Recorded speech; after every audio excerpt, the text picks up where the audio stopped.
귀한 찬양 감사합니다. 영화 원초적 본능으로 잘 알려진 샤론 스톤은 두 번 사는 기쁨이라는 제목의 자서전을 냈습니다. 9.11 테러 후에 뇌출혈의 위기를 겪은 이후에 다시 살아난 기쁨으로 두 번 사는 기쁨이라고 하는 그러한 자서전을 펴낸 것입니다. 이 샤론 스톤은 CBS와의 인터뷰에서 본인이 임사 체험을 했다고 주장을 했어요. 임사 체험이라고 하는 것은 죽었다가 다시 살아난 경험을 의미합니다. 죽었다가 다시 살아나는 것이 기독교에서 말하는 부활 신앙입니까? 성경적인 부활 생명은 과연 무엇일까요? 오늘은 예수님과 마리아의 대화를 통해서 드러난 마르다의 믿음과 부활 생명이라고 하는 이 말씀을 함께 나누면서 은혜를 받고자 합니다. 오늘 첫 번째 나눌 말씀은요, 예수님과 마르다의 대화에 나타난 마르다의 믿음이에요. 요한복음 11장 20절 말씀입니다. 마르다는 예수께서 오신다는 말을 듣고 곧 나가 맞이하되 마리아는 집에 앉았더라.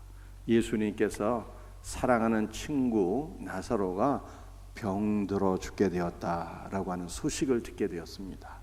그런데 예수님은 그 즉시 나사로에게 찾아가지 아니하시고 이틀을 더 유하시고 베다니로 가게 되었습니다.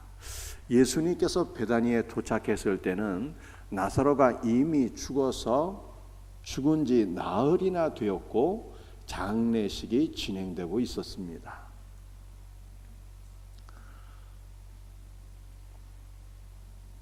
마르다는 성격이 외향적이고 적극적인 여성이었어요. 그래서 그가 주방에서 조문객들을 맞이하기 위해서 일하다가 또는 마당에서 조문객들을 영접하다가 예수님께서 오신다는 소식을 듣게 되었어요. 마르다가 어떻게 되었습니까? 곧 나가 맞이했어요. 그러니까 마르다의 성품은 적극적이고 외향적인 성품이었어요. 마르다는 맨 먼저 예수님을 만나서 예수님과 1대1의 관계 속에서 주님의 위로와 은혜와 사랑을 경험하기 원했던 것입니다. 반면에 마리아는 집에 앉아 있었습니다. 집에 앉아 있다라고 하는 이 말을 통해서 드러난 마리아의 천성은 어떠한 기질이었을까요? 내성적이고 사색적인 그러한 기질이었어요. 마리아의 이러한 기질은 그녀에게 큰 장점이 되어서 마리아는 예수님의 발치에서 주님의 말씀을 듣다가 큰 은혜를 받게 되었습니다.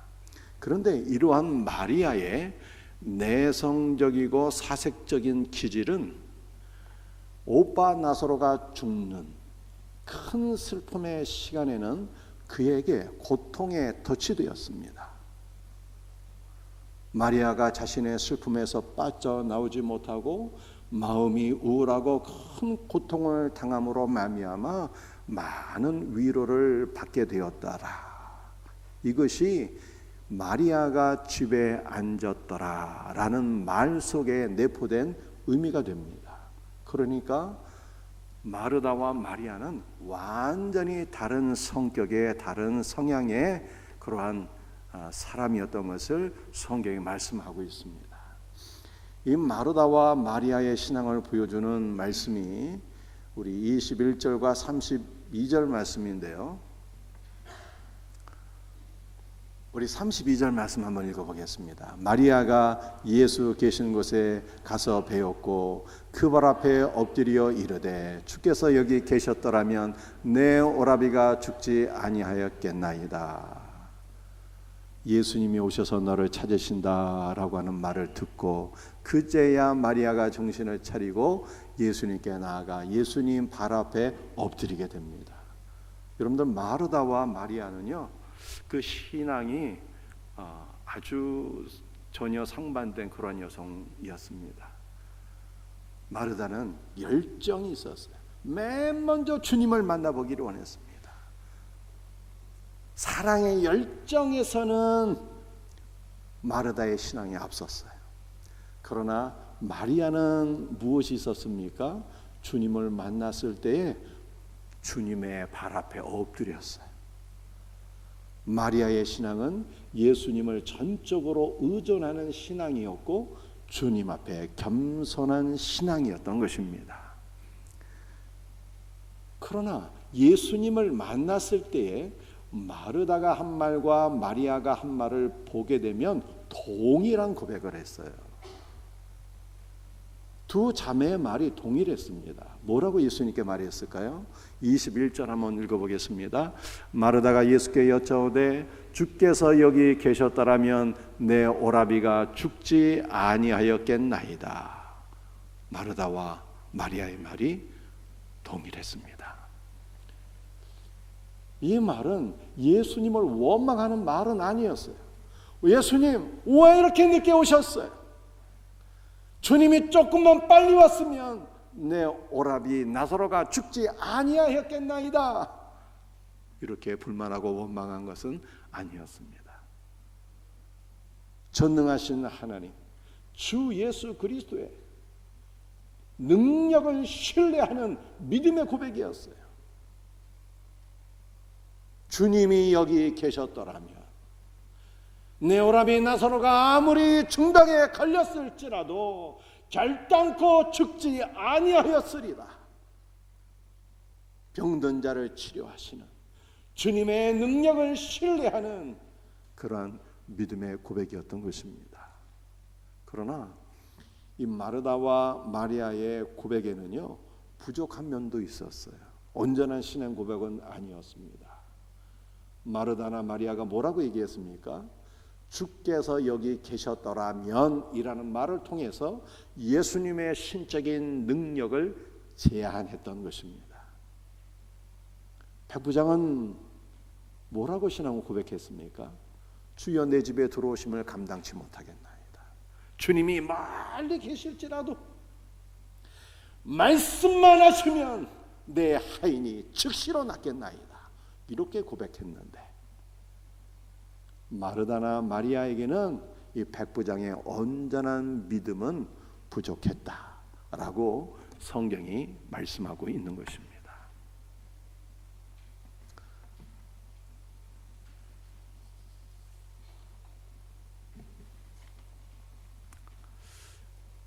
예수님을 만난 마르다가 예수님께 뭐라고 요청했을까요? 주님은 전능하신 분 아닙니까? 주님은 죽은 자도 살리시는 분인 것을 믿습니다. 내 오빠 나사로를 살려주옵소서, 그렇게 요청하지 않았어요. 왜냐하면 마르다가 생각해 보니까 오빠 나사로는 예수님께서 살아가시는 친구였거든요. 지금 나사로가 죽어서 어디가 있습니까? 그의 영혼이? 마르다가 생각해 보니까 분명히 낙원에 가 있는 거예요. 내가 오늘 나와 함께 낙원에 있으리라 말씀하신 대로 마르다가 생각해 보니까 나사로는 지금 낙원에 가 있는 거예요. 여러분들, 낙원이라고 하는 것이 무슨 의미입니까? 낙원은 기쁨의 동산, 에덴 동산이잖아요. 낙원에 가 있는 거예요. 그런데 나사로가 다시 살아오게 된다면 이 세상으로 돌아오는 것 아닙니까? 세상은 어떤 곳입니까? 세상은 죄와 슬픔과 고통이 있는 곳이잖아요. 그 나사로가 낙원에 있는데 다시 살아서 세상으로 돌아온다라고 하는 것은 마르다가 생각해 보니까 결코 좋은 일이 아닐 것 같아요. 더군다나 다시 세상으로 돌아온다는 것은요, 언젠가 나사로가 다시 죽는다는 뜻 아니겠습니까? 낙원에 있는 나사로가 다시 살아서 돌아오면 언젠가는 다시 죽어야 돼. 그러니까 나사로가 과연 살아 돌아오는 것이 좋을 것인지 좋지 않은 것인지 마르다는 판단이 잘 서지 않았어. 사도 바울이 빌립보서에서 이런 말씀을 했어요. 나만 생각한다면 내가 지금이라도 이 세상을 떠나서 우리 주 예수와 함께 있는 것이 내게 더 훨씬 좋은 일이라, 이렇게 고백을 했습니다. 그러나 내가 육신으로 있는 것이 너희를 위해서는 더 유익하리라, 이렇게 고백을 한 거예요. 여러분들, 이 바울의 고백을 나사로에게 적용하면 어떻게 되는 것입니까? 지금 예수님과 함께 있으니까, 낙원에 있으니까 분명히 낙원에 있는 것이 더 좋은 일인데, 슬픔에 빠져있는 가족들을 생각하면 나사로가 다시 돌아오는 것도 좋은 일일 것 같아요. 더군다나 나사로가 다시 살아오게 되면 그의 부활을 통해서 많은 유대인들이 예수를 믿고 구원받을 수 있으니까 그것이 좋은 것 같아요. 과연 무엇이 더 좋은 것이지?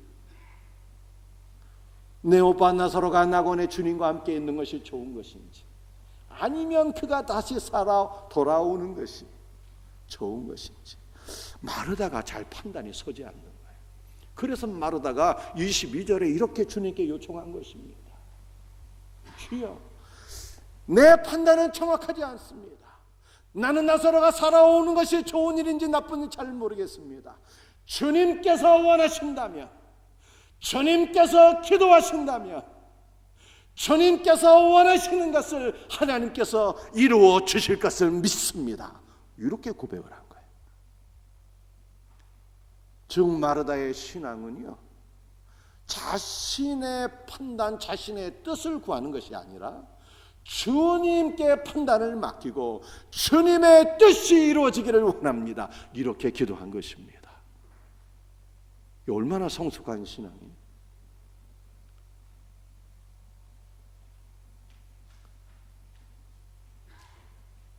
그런데 마르다에게는요, 한 가지 부족한 것이 있었어요. 뭐가 부족했을까요? 주께서 무엇이든지 하나님께 구하시는 것을 하나님이 주실 것을 내가 압니다, 이렇게 얘기했잖아요. 예수님이 기도하면 하나님께서 응답해 주신다는 거예요. 그런데 사도 바울은 로마서 9장 5절에서 무엇을 말씀했습니까? 그는 만물 위에 계셔서 세세의 찬양을 받으실 하나님이시니라, 이렇게 고백을 했거든요. 그는이 누구냐? 예수님이에요. 예수님은 세세토록 우리의 찬양과 경배를 받기에 합당하신 하나님이시니라 라고 하는 뜻입니다. 우리 예수님은 우리의 찬양을 받기에 합당하신 분이에요. 이것은 우리 예수님께서 우리의 기도를 받으시고 응답해 주시는 하나님이라고 하는 뜻도 됩니다. 그런데 마르다는 단지 예수님께서 무엇이든지 구하면 하나님께서 주실 것으로 그렇게만 이해했으니 마르다의 믿음이 부족했다라고 하는 것을 보게 되는 것입니다. 여러분들, 우리 예수님께서는 땅에 계실 때 기도하기를 힘쓰셨어요. 날마다 새벽마다 은밀한 곳으로 나아가셔서 하나님께 기도하셨습니다. 이것은 예수님께서 무슨 기도의 응답을 받으실 것이 있어서 기도하신 것이 아니라 우리를 위하여 기도의 본을 보여주신 거예요. 그러므로 우리도 예수님의 본을 따라서 늘 새벽 기도에 힘쓰는 복된 성도들이 되시기를 주의 이름으로 축복합니다. 우리 예수님은 우리에게 기도의 본을 보여주셨지만, 그러나 그는 본질적으로 우리의 기도를 들으시고 응답해 주시는 우리의 하나님이신 것을 우리가 잊지 말아야 합니다.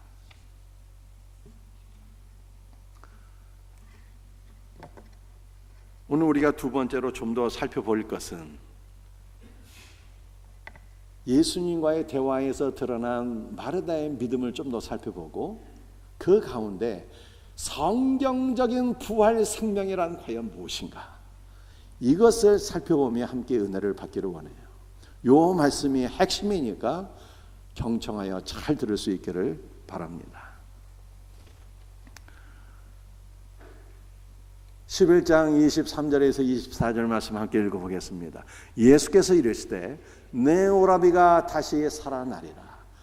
마르다가 이르되 마지막 날 부활 때는 다시 살아날 줄을 내가 아나이다. 우리 예수님께서는 슬픔에 빠져있는 마르다를 위로하기 위해서 소망의 말씀을 주셨어요. 내 오라비 나사로가 살아나리라, 이렇게 말씀을 주셨습니다. 우리 예수님은 늘 소망의 말로서 우리를 위로하시는 분이에요. 그러므로 사랑하는 성도들이요, 과거의 아픔에 빠져서 고통당하지 마시고 주님께서 우리를 위하여 이루실 소망스러운 역사를 믿음의 눈으로 바라보시면서 늘 위로받는 우리의 성도들이 되기를 주의 이름으로 축복합니다. 오라비가 살아나리라, 이렇게 주님 말씀하시니까 마르다가 뭐라고 고백을 했습니까? 마르다가 고백하기를 마지막 날 부활 때에는 다시 살아날 것을 내가 믿습니다, 이렇게 고백을 했어요. 그런데 이 마르다의 이 고백에는요, 긍정과 부정이 있습니다. 먼저 무엇이 긍정일까요? 마르다의 믿음은 마지막 날에 모든 자들이 살아날 것을 믿는 믿음이었어요. 여러분들, 마지막 날은 무엇을 가리키는 것입니까? 예수 그리스도의 재림과 최후의 심판을 가리키는 거예요. 마르다는 예수님의 재림과 최후의 심판을 믿는 복된 믿음의 사람이었습니다. 그리고 마르다는 예수님께서 재림하시는 날 모든 사람들이 살아날 것을 믿었어요. 한 걸음 더 나아가서 마르다는 예수님께서 재림하시는 그날에 내 사랑하는 오빠 나사로도 살아나서 내가 그를 다시 만나보게 될 것을 믿었던 것입니다. 저와 여러분에게도 마지막 날 우리 주님께서 오실 때 우리 먼저 간 믿음의 조상들, 살아가는 가족들이 다 살아나서 기쁨 가운데 제할 수 있는 그 소망이 우리 가운데 충만하기를 주의 이름으로 축복합니다. 그런데 이 마르다의 말 속에는 부정도 있었거든요. 무엇이 부정일까요? 예수님, 주께서 말씀하시는 대로 마지막 날에는 나사로가 살아나게 될 것을 믿습니다. 그러나 지금은 살아날 수 없지 않습니까? 지금은 죽은 나사로가 살아날 수 있는 것이 아니지 않습니까? 마지막 날 나사로가 살아나지만 나는 지금 오빠를 잃어버려서 슬픔에 빠져 있으니, 지금 내 오빠가 살아날 수 없으니 슬픔에 빠져 있는 나에게 그것이 무슨 소용이 있겠습니까? 이런 말이 되는 거예요. 이해하십니까? 다시 한번, 마지막 날에는 나사로가 다시 살아나게 될 것을 믿지만 지금은 살아날 수 있는 것이 아니지 않습니까? 지금 나는 오빠가 죽어서 슬픔에 빠져 있는데 지금 나사로가 살 수 없으니 종말에 나사로가 다시 살아난다는 것이 내게 무슨 소용이 되겠습니까? 내게 무슨 위로가 되겠습니까? 이렇게 고백했다, 이 말이에요. 그런데 안타깝게도 많은 사람들이 마르다처럼 생각을 해요. 마르다처럼 예수님을 믿어서 종말에 부활하고 구원받는 것은 좋은데, 기독교는 현세 지금 나에게 무엇을 해줄 수가 있습니까? 지금 내 삶에 아무런 도움도 되지 않는 기독교는 내게 필요 없습니다. 이렇게 생각하는 사람들이 많이 있다는 것입니다. 그런데 마르다처럼 기독교의 부활 생명을 단순히 내세에 국한시키는 것은요, 성경을 크게 왜곡한 것이에요. 이것은 말씀을 잘못 들어왔고 말씀을 잘못 깨달은 것입니다. 1900년대 초반에 미국에서 아주 유명한 순회 전도자가 한 분 계셨는데 빌리 썬데이라고 하는 목사님이었어요. 이분은 미국 전역을 순회하면서 복음 전도 집회를 개최했습니다.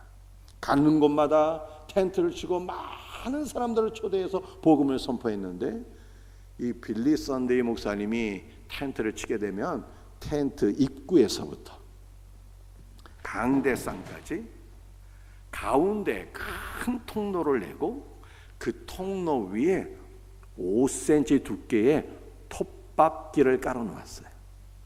지금으로 하면 레드카펫을 깔아 놓은 것입니다. 그리고 이 빌리 선데이 목사님은 이 회심 초청으로 아주 유명했는데 설교가 끝나게 되면 회중들에게 회심을 초대했습니다. 회심 초청을 했어요. 여러분들 가운데 오늘 말씀을 듣고 누구든지 예수를 믿고 구원을 받고자 하는 자는 이 가운데 통로에 깔려있는 톱밥길을 걸어서 강대상 앞으로 나오십시오. 누구든지 예수를 그저로 영접하는 자는 영원한 생명을 얻을 것입니다. 여기까지는 너무 좋았어요. 여기까지는 너무 좋았는데요, 이분이 이렇게 얘기를 했습니다. 오늘 예수를 구원자로 영접한 이후에 여러분들이 텐트 밖으로 나가다가 길가에서 트럭에 치여서 죽게 된다면 여러분의 영혼은 그 즉시 천국으로 직행할 것입니다. 이것이 천국으로 갈 수 있는 가장 쉽고 빠른 길입니다. 이렇게 말씀을 전한 거예요. 여러분들 빌리 선데이 목사님의 말씀에 무슨 문제가 있었을까요? 기독교 신앙을 내세 구원받는 것으로만 국한시켰다는 것입니다. 기독교 신앙은 결단코 그런 것이 아니에요. 그렇다면 성경에서 말씀하고 있는 부활 생명이라고 하는 것은 과연 무엇일까요?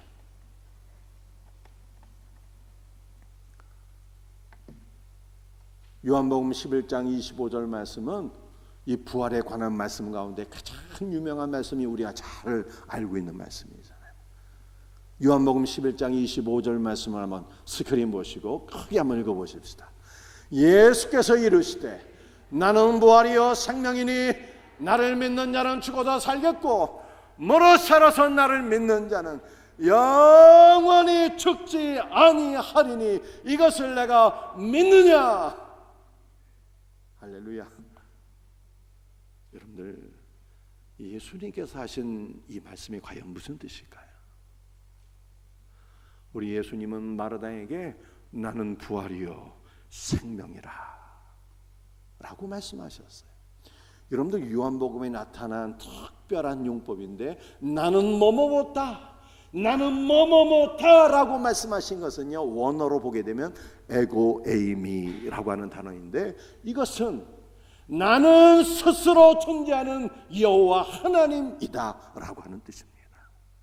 스스로 존재하시는 여호와 하나님이신 예수께서 당신을 가리켜서 뭐라고 말씀하셨어요? 나는 부활이요 생명이라 라고 말씀하셨습니다. 여러분들, 성경에서 말씀하고 있는 부활은 과연 무엇일까요? 부활, 성경이 말씀하고 있는 부활은 다시 생명을 얻는 거예요. 다시 생명을 얻는 거. 이 부활이라고 하는 단어가 아나스타시스라고 하는 단어인데 이 아나라고 하는 단어가 중요해요. 아나는 다시란 뜻이야. 다시 생명을 얻는 거예요. 그런데 다시 생명을 얻는 그 생명은 어떠한 생명일까요? 다시라고 하는 단어는 십자가를 통한 다시예요. 예수님의 죽으심과 부활을 통한 다시인 것입니다. 즉 성경이 말씀하고 있는 부활 생명은 예수님의 죽으심과 부활을 통해서 얻게 되는 그리스도의 생명을 가리키는 것입니다. 마지막 날에 모든 사람들이 다 부활하게 돼요. 그런데 예수님을 믿지 않는 자는 어떻게 될까요? 예수님을 믿지 않는 사람은 다 부활하게 되는데 예수님을 믿지 않는 사람들은요 영벌에 들어가게 되는 거예요. 지옥 경벌이에요. 영원한 불못에 떨어지게 되는 거예요. 부활해서 영원한 불못에 떨어지게 되는 거예요. 그러므로 다시 살아난다고 해서 이것이 부활은 아닌 거예요. 성경에서 말씀하고 있는 것은 단순히 다시 살아나는 것이 아니에요. 지금도 기적들이 일어나잖아요. 어떤 사람은 죽었는데 냉장고 안에 들어갔는데 다시 깨어나는 사람도 있잖아요. 다시 깨어난다고 부활이 아니에요. 성경에서 말씀하고 있는 부활은 예수님의 죽으심과 부활을 통해서 잃어버린 예수님의 부활 생명, 영원한 생명을 내가 다시 얻는 거예요. 이거 부활이에요. 오직 예수님만이 참 생명이요, 유일한 생명이요, 영원한 생명입니다. 생명이신 예수님을 다시 얻는 것이 부활이에요. 믿으면 아멘 하시기 바랍니다.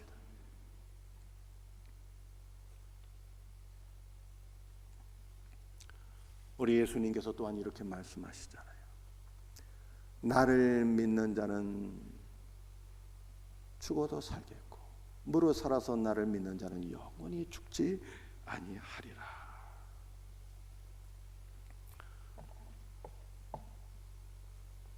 사랑하는 성도들이요,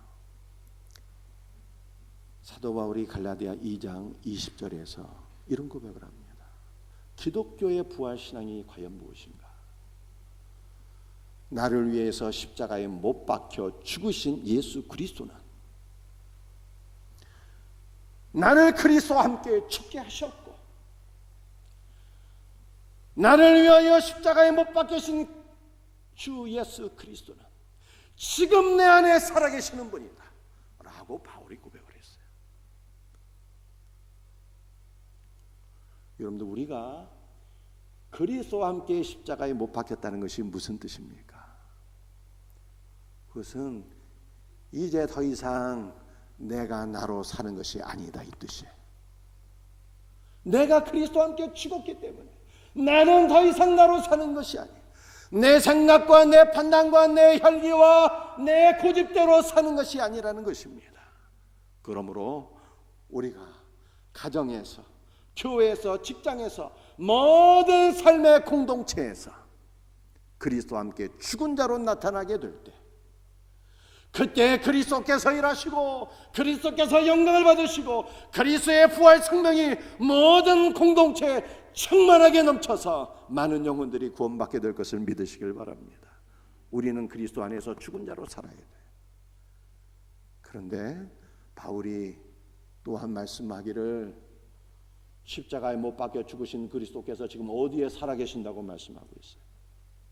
내 안에 살아계신다죠. 내 안에. 우리는 죽으시고 부활하신 예수 그리스도를 믿음으로 영접해서 지금 예수님의 부활 생명이 내 안에 있는 거예요. 내가 부활 생명을 얻은 것 같은데 사실은요, 진실은 무엇일까? 거꾸로래, 거꾸로.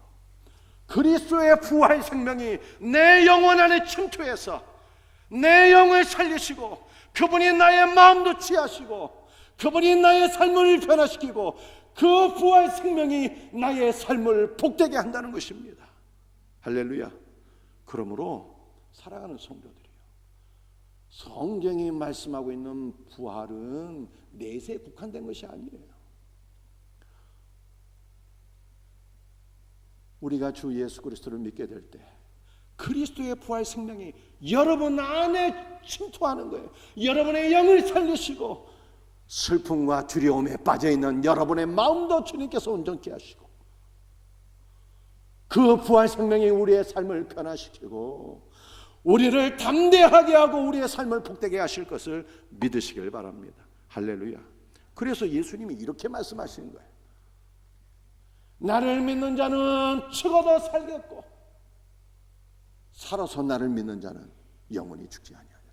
여러분들, 이 주님의 말씀 무슨 뜻일까요?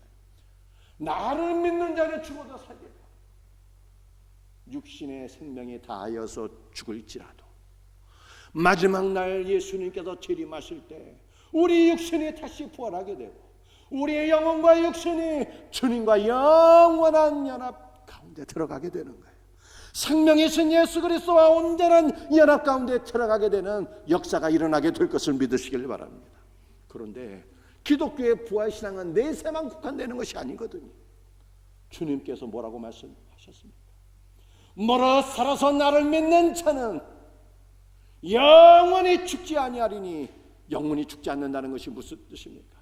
지금 살아서 나를 믿는 자는 영원히 죽지 아니하리니, 지금으로부터 영원까지 부활 생명으로 내가 살리니 이것을 믿느냐라고 말씀하신 거예요.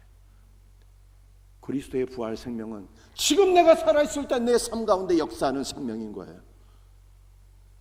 그분이 내 생명이 내 영을 취하시고 내 마음도 담대하게 하시고 내 삶을 변화시키고 내 삶을 복되게 하고, 내가 어떠한 환경 속에 있든지, 어떠한 슬픔이나 어떠한 고난이나 어떠한 역경 가운데 있든지 나의 삶을 변화시키고 나를 승리의 길로 인도하시는 능력의 생명인 것을 믿으시길 바랍니다.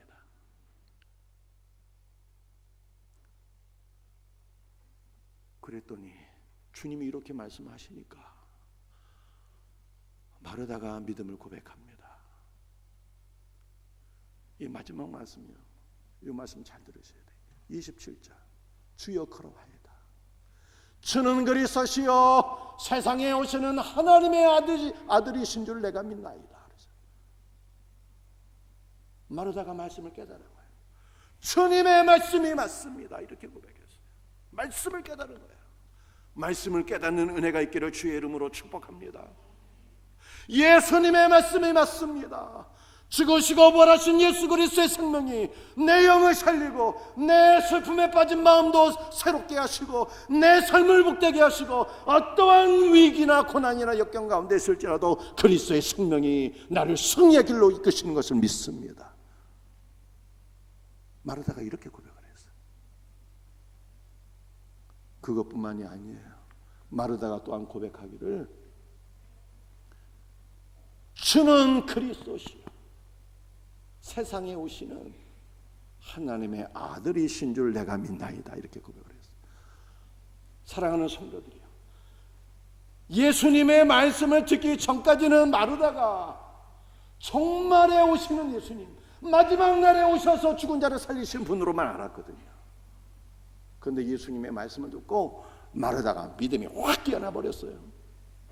마르다가 뭐라고 고백합니까? 주는 그리스도시요 세상에 오시는 하나님의 아들.